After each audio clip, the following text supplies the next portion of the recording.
Hey, what's going on, guys? So today I'm going to show you how to fix your disk tray not working. So if we try to open the disk tray, it's just stuck. Now, I've tried the card method before, where you put it in like that, and it just, no matter how much you want to try, it just does not work. And obviously, you know, it can work if you just kind of like, if you just like hit it on the side hard enough. Obviously it opens, but you know, you don't want to damage, you know, your 360 doing that. So I also tried this method where you take off the plate, and same issue, does not work. Tried turning it on, off, everything. It's just jammed because it's just such an old Xbox.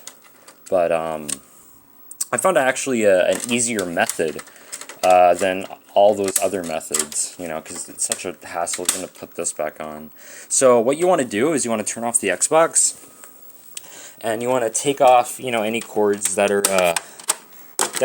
in the back, and you want to set that to the side, and you want to grab yourself another Xbox, and just put all the cables back inside of it.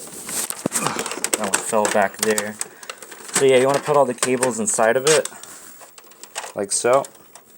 You know, especially if we do LAN parties, you want that in there. You turn it on, and voila! You have a working disk tray. It's actually that easy.